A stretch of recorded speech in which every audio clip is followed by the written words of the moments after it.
आपका अपने YouTube channel ई शिक्षा में स्वागत है। जैसा कि आप जानते हैं कि हम अपने मिशन नेट जेआरएफ की प्रिपरेशन पे आगे की ओर बढ़ रहे हैं। क्लास को स्टार्ट करने से पहले मैं थोड़ा सा इंट्रो दे दूं कि ये हमारा चल रहा है मिशन नेट जेआरएफ जून 2021 के लिए। अगर आप मेरे चैनल पे न्यू हैं तो इसे सब्सक्राइब कर लीजिए, और अगर आप भी मिशन नेट जेआरएफ जून 2021 का हिस्सा बनना चाहते हैं तो आप भी इसे ज्वाइन कर सकते हैं। इसके लिए आपको मुझे व्हाट्सएप करना होगा इस नंबर पे 8299440121 पे।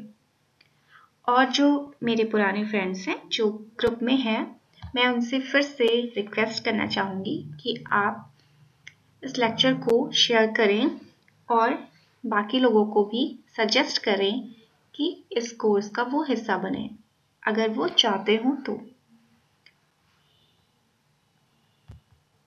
हम पेपर 1 में अपनी 4 क्लासेस यूनिट 1 कर रहे हैं। पेपर 2 में अपनी एजुकेशन सब्जेक्ट की यूनिट 1 को कंप्लीट कर रहे हैं, जिसमें हमारी 4 क्लासेस हो चुकी हैं।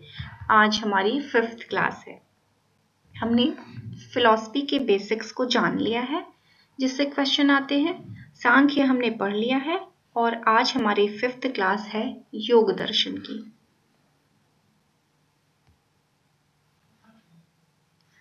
योगा फिलॉसफी, योग दर्शन। जैसा कि मैंने आपको सांख्य पढ़ाया था तो भी बताया था, और एक बार मैं फिर से इसे रिपीट कर दे रही हूँ कि आपका जो योग दर्शन है वो सांख्य दर्शन के सिमिलर है, और जब आप इसे अभी पढ़ोगे तो इस चीज को समझ जाओगे। आइए हम थोड़ा इंट्रोडक्शन देखते हैं इस फिलॉसफी का कि इसके एक्सपोनेंट कौन है, यानी कि प्रवर्तक और प्रणेता योग फिलॉसफी के कौन है। तो वो है महर्षि पतंजलि।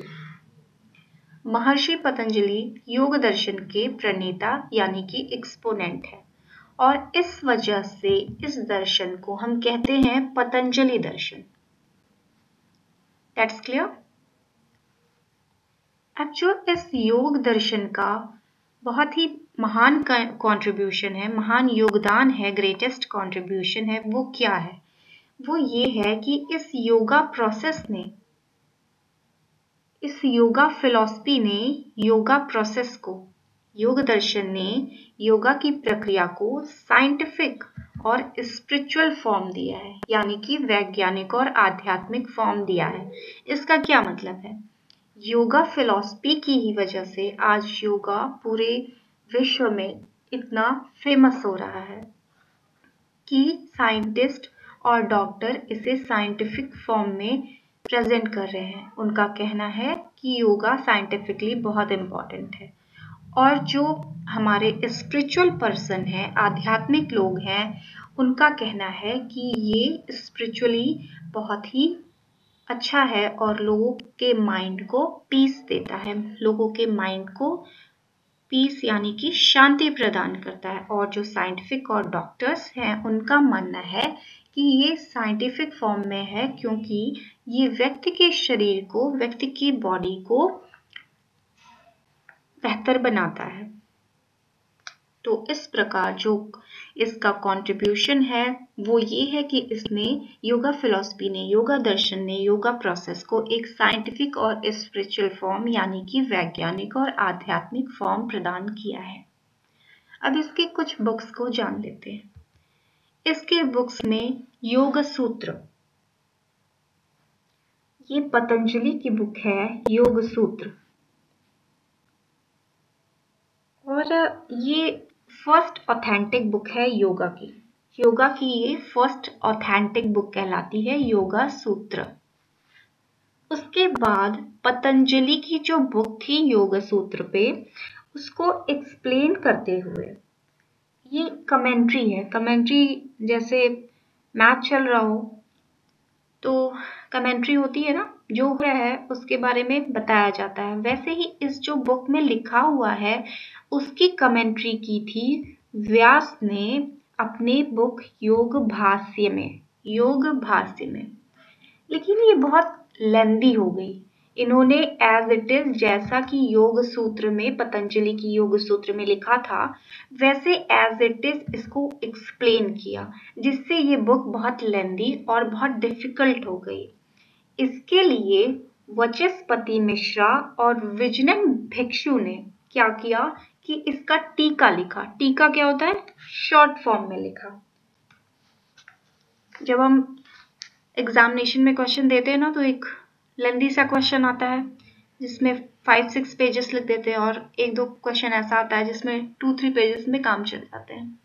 उसी तरह इन्होंने क्या किया, वचस्पति मिश्रा और विजनन भिक्षु ने क्या किया कि जो पतंजलि की बुक थी और जिस पे व्यास ने योग भाष्य लिखा, लेकिन वो बहुत डिफिकल्ट फॉर्म में हो गया, बहुत लेंदी हो गया, इसके लिए इन लोगों ने टीका यानी कि शॉर्ट फॉर्म में सेम उसी बुक का एक्सप्लेनेशन किया, और इस बुक का नाम था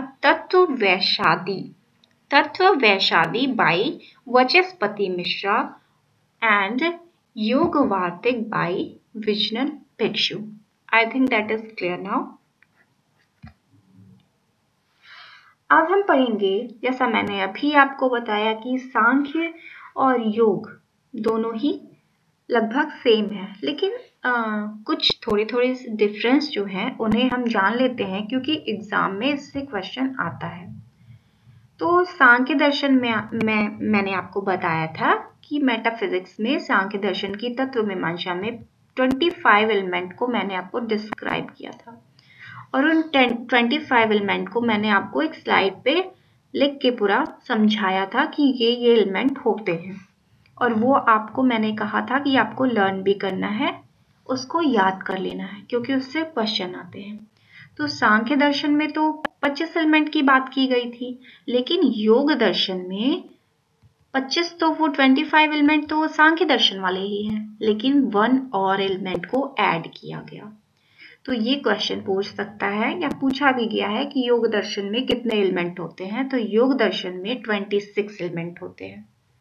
ठीक है, जो एक एलिमेंट 1 एलिमेंट इसमें इंक्लूड किया गया वो थे गॉड, ईश्वर को इंक्लूड किया गया, बाकी सारी चीजें वही थी, कुछ भी डिफरेंस नहीं था। जो 25 एलिमेंट इसमें थे वही 25 एलिमेंट इसमें पुट कर दिए गए, बस 1 एलिमेंट को बढ़ाया गया जो थे गॉड, ईश्वर।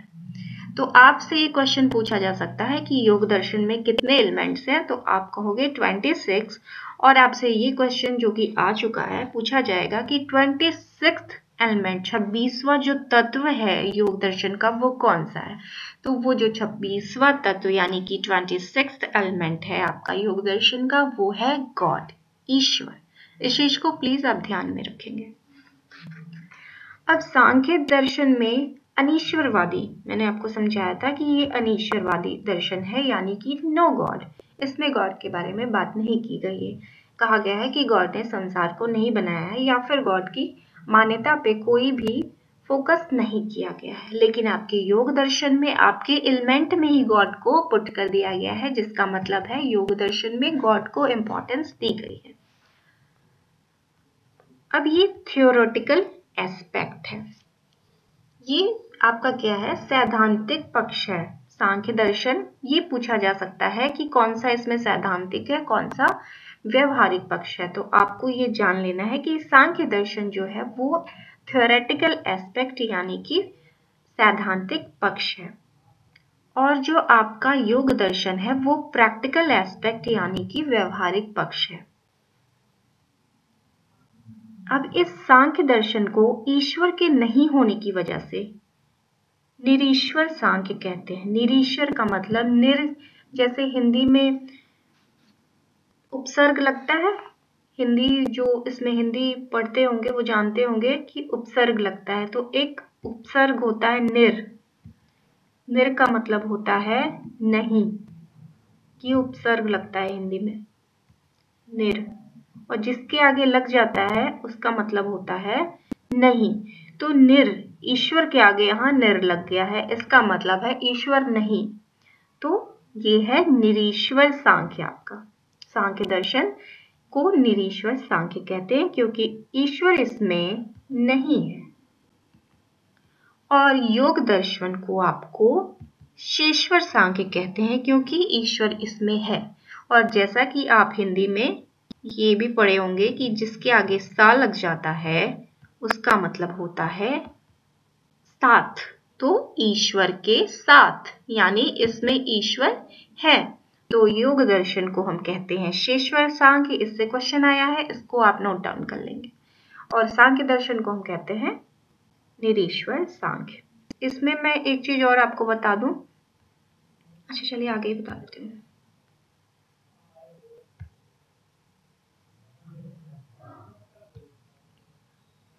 कुछ इंपॉर्टेंट पॉइंट को हम डिस्कस कर लेते हैं।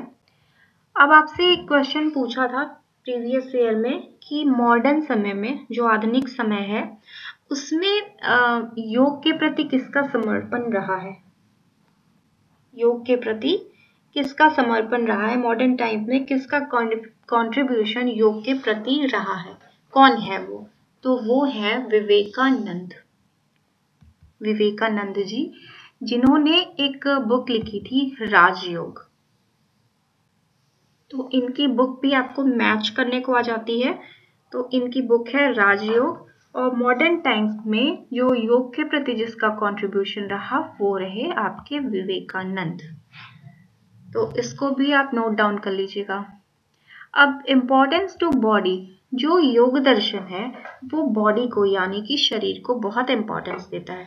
बाकी कुछ दर्शन में आप पढ़ेंगे कि मन को बहुत इम्पोर्टेंस दी गई है, किसी में ईश्वर को इम्पोर्टेंस दी गई है, किसी में अध्यात्म को इम्पोर्टेंस दी गई है, लेकिन हमारा जो योग दर्शन है वो बॉडी यानी कि शरीर को बहुत इम्पोर्टेंस देता है।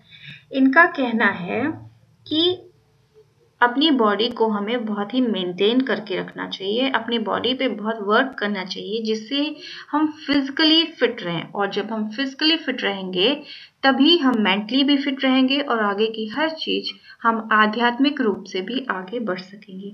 तो बेसिक जो इनका क्राइटेरिया है वो है कि बॉडी को फिट रखना। हम बॉडी को फिट रख के ही आगे कुछ भी कर सकते हैं। और इन्होंने ये भी कहा है, be happy and let be happy. आप खुद भी खुश रहो और दूसरों को भी खुश रखो। दूसरा पॉइंट हम पढ़ते हैं कि योगा।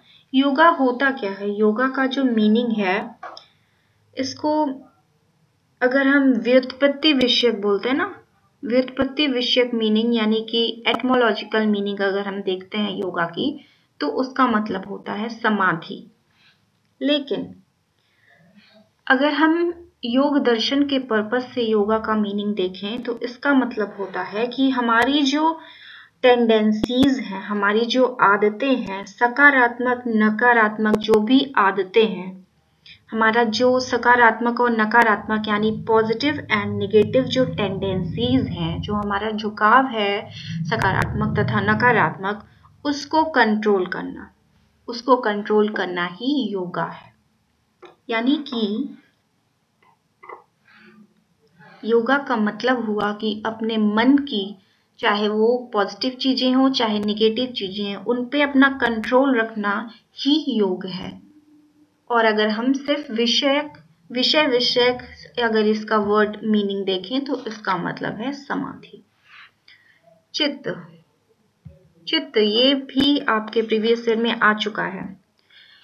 यहाँ पे योग फिलॉसफी में चित्त, मन को हम कहते हैं चित्त, और इंग्लिश वाले भी चित्त ही याद रखेंगे। और यहाँ पे सांख्य में इसी चित्त को माइंड, ईगो, इंटेलेक्ट यानी कि मन, अहंकार और बुद्धि कहा गया है। तो ये क्वेश्चन पूछा गया था कि सांख्य दर्शन में जिसे माइंड, ईगो, इंटेलेक्ट यानी कि मन, बुद्धि, अहंकार कहा गया है, उसे योग दर्शन में क्या कहा जाता है?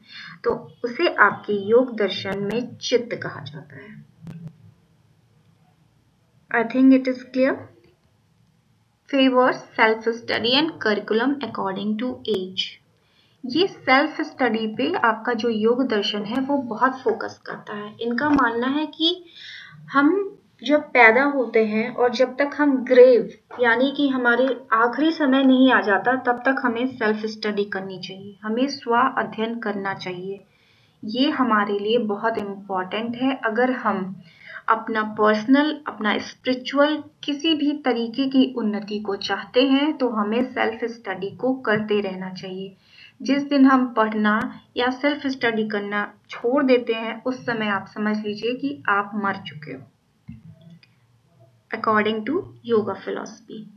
तो इन्होंने सेल्फ स्टडी पे बहुत फोकस किया है और आप खुद देखोगे कि जब आप पढ़ते हो तो आपका डेवलपमेंट बहुत अच्छा होता है। आप हमेशा नई नई चीज़ों को सीखते हो और आपको जो खुशी मिलती है वो बाकी सारी खुशियों से बहुत आगे होती है, कहीं बहुत ज़्यादा आगे होती है। और करिकुलम अकॉर्डिंग टू एज, इन्होंने ये भी कहा कि करिकुलम को एज के अकॉर्डिंग रखना चाहिए। जिस बच्चे की जैसी एज हो उस तरह की चीज़ें ही उन्हें पढ़ानी चाहिए ताकि उसका इंटरेस्ट डेवलप हो, ना कि उसे वो बोझ की तरह पढ़े। डिसिप्लिन, इन्होंने डिसिप्लिन की बात की है। सेल्फ डिसिप्लिन, सेल्फ डिसिप्लिन को कहते हैं स्व अनुशासन। हिंदी में इसे कहेंगे सेल्फ डिसिप्लिन को स्व अनुशासन। इसका मतलब है कि हम ऐसी अपनी, जैसे योगा का मतलब यहाँ पे हो गया कि अपनी टेंडेंसीज पे हमको कंट्रोल रखना है, अपनी पॉजिटिव नेगेटिव टेंडेंसीज पे, जो हमारी सकारात्मक नकारात्मक जो हमारा रुझान आदतें हैं उस पर कंट्रोल रखना है। तो जब हम उस पर कंट्रोल रखेंगे तो हम सेल्फ डिसिप्लिन होंगे ही। और इसकी इन्होंने 5 स्टेजेस की बात करी है, 5 स्टेज की बात करी है डिसिप्लिन की, जिसे आप रट लीजिएगा। क्षिप्त, एंड सेकेंड इज मुधा, थर्ड इज विक्षिप्त, फोर्थ इज एकाग्र एंड फिफ्थ इज निरुद्धा। मैं इसे फिर से रिपीट कर दे रही हूँ। क्षिप्त,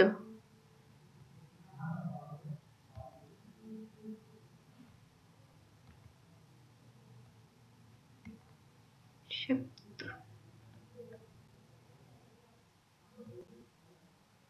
ये क्षिप्त ऐसे होगा, बाकी आप समझ ही रहे होंगे। क्षिप्त, मुधा, विक्षिप्त, एकाग्र एंड निरुद्धा, ये आपके 5 स्टेज हैं डिसिप्लिन के।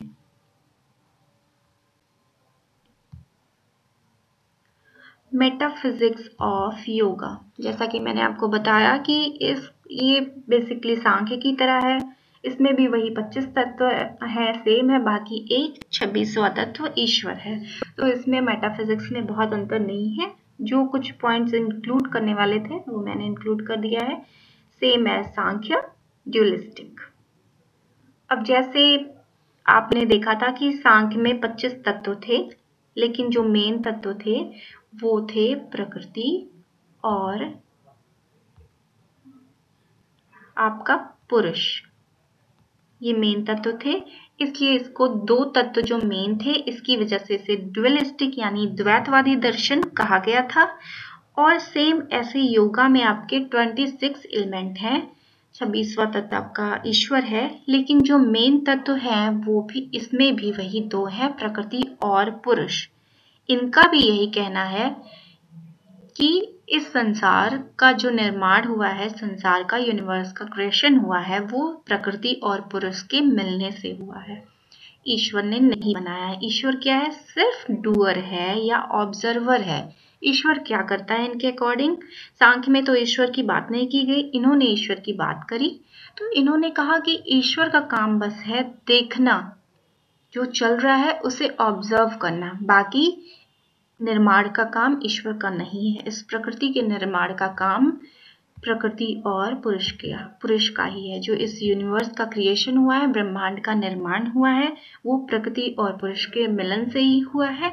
बाकी जो आपका गॉड है, ईश्वर है, वो डूअर और ऑब्जर्वर है, देखने वाला और करने वाला है, लेकिन निर्माण का काम उसका नहीं है। इसे भी ड्युअलिस्टिक यानी द्वैतवादी दर्शन कहते हैं, क्योंकि ये भी प्रकृति और पुरुष को ही मेन तत्व मानता है। तो आखिर इन्होंने गॉड को लिया क्यों है, ईश्वर को इंक्लूड क्यों किया है अपनी फिलॉसफी में? तो गॉड को इन्होंने क्यों इंक्लूड किया है वो इससे हम समझते हैं। ये कहते हैं कि जो ऋषि हैं, जो सारे ऋषि हैं उनके मास्टर हैं गॉड। सिखाते हैं उन्हें ऋषिज को कि क्या करना है क्या नहीं करना है, कैसे क्या हमें किस चीज पे फोकस करना है, ये सारी चीजें ऋषिज को ये गॉड समझाते हैं। तो ऋषि के ये मास्टर हैं, स्पेशल पुरुष है। गॉड को कहा है कि स्पेशल पुरुष, पुरुष का यहाँ मेल फीमेल से नाता नहीं है, पुरुष का मतलब है आत्मा। तो गॉड जो है वो स्पेशल विशिष्ट आत्मा है। सिर्फ एक तो आत्मा हो गई और ये गॉड को इन्होंने कह दिया कि ये विशिष्ट आत्मा यानी कि स्पेशल पुरुष है। इससे क्वेश्चन आया था कि योगा में गॉड को क्या कहा गया है, तो योगा में योग दर्शन में गॉड को कहा गया है स्पेशल पुरुष यानी कि विशिष्ट आत्मा या विशिष्ट पुरुष। यहाँ पुरुष मेल से मत लीजिए। सिंबल ओम, इन्होंने बताया है कि जो गॉड का सिंबल है वो ओम का सिंबल है। गॉड का सिंबल ही ओम है। और इन्होंने ये भी बताया है कि प्रणव इज सिनोनिम, गॉड का जो समानार्थी है उसको प्रणव भी कहते हैं। इन्होंने गॉड को प्रणव भी कहा है, Pranav. I think it is clear now. Epistemology of yoga, योग दर्शन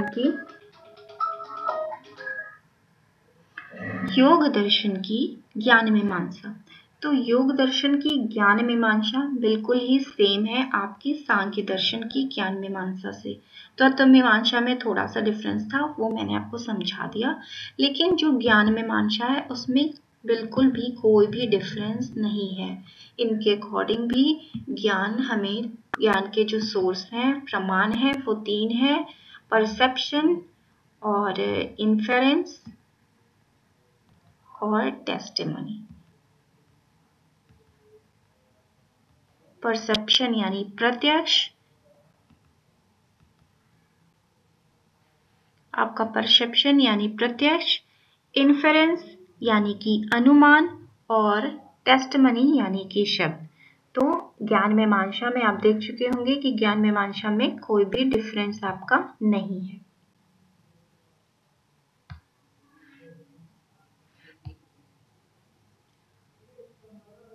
अब इन्होंने पथ ऑफ योगा की बात करी है, योगा के पथ की बात करी है, तो ये हम थोड़ा पढ़ लेते हैं क्योंकि इससे क्वेश्चन आ चुका है।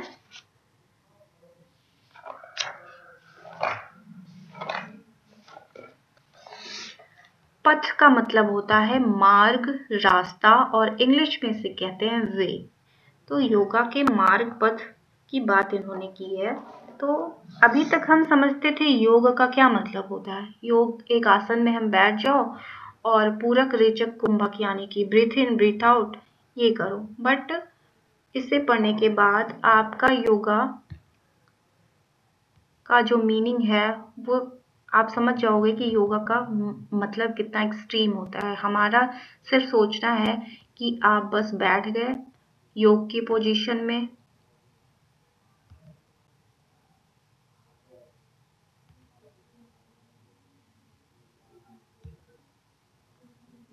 हमारा मतलब होता है कि हम योग की पोजीशन में बैठ गए और पूरक, रेचक, कुंभक यानी कि सांस हमने ली, सांस छोड़ी, सांस रोकी, यही है योग।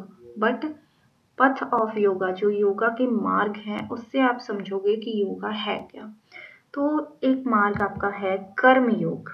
कर्म योग का मतलब है जब हम कुछ अच्छे एक्शंस करते हैं, ये बेस्ड है आपके एक्शन पे, कर्मों पे।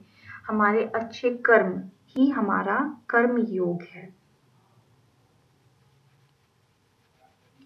दूसरा आपका है भक्ति योग। भक्ति का मतलब होता है डिवोशन। अब आप किसी की भी भक्ति करो, जैसे मीरा का नाम आप लोगों ने सुना होगा, वो कृष्ण की भक्त थी, वो कृष्णा की भक्ति करती थी, तो वो भी एक योग है, वो भक्ति में लीन रहती थी, तो वो भी एक योग है। ज्ञान योग, ज्ञान योग क्या होता है, विजडम पे बेस्ड है, हमारे ज्ञान पे बेस्ड होता है, नॉलेज पे बेस्ड होता है। कितनी नॉलेज है हमें, उस नॉलेज का हम सदुपयोग कैसे कर रहे हैं, कैसे उस नॉलेज को यूज कर रहे हैं, वो है हमारा ज्ञान योग। राजयोग। राजयोग होता है मेंटल एंड फिजिकल कंट्रोल। जो हम यहाँ पे ऐसे बैठ के अपना मेंटल और टेंडेंसीज पे और अपने फिजिकल कंट्रोल रखते हैं, वो है हमारा राजयोग। विवेकानंद जी ने इसी राजयोग की बात करी थी और पतंजलि ने भी इसी राजयोग की बात करी थी। अब आपका हठ योग है। हठ योग बहुत ही एक्सट्रीम लेवल का है। ये सबसे कठिन योग कहलाता है और जो इसका ये इंडिया में किसके द्वारा डेवलप हुआ, तो ये डेवलप हुआ आपका गोरखनाथ के नाथ पंथ द्वारा। मैं फिर से रिपीट कर देती हूँ, जो ये आपका हठ योग है ये बहुत एक्सट्रीम लेवल का योग है, बहुत ही कठिन है। ये फिजिकल योग ये भी है, शारीरिक योग ये भी है, बट ये बहुत कठिन शारीरिक योग है। और इसका डेवलपमेंट जो इंडिया में हुआ वो नाथ पंथ गोरखनाथ के नाथ पंथ द्वारा हुआ। तो आज की क्लास को मैं बस इतना ही रख रही हूँ।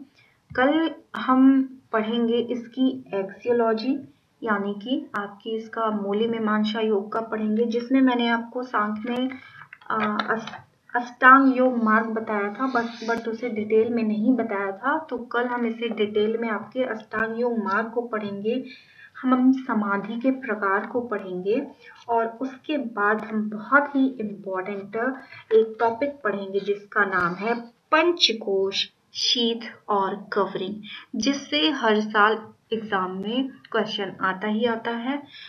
वो किस लेवल का आता है, किस तरह से आता है, वो कल मैं आपको बताऊंगी।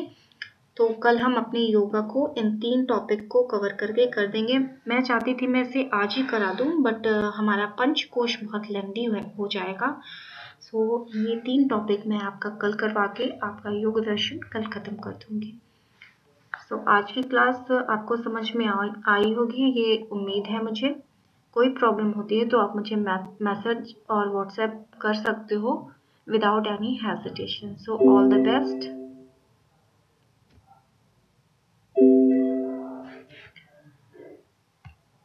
ईश्वर आप सभी को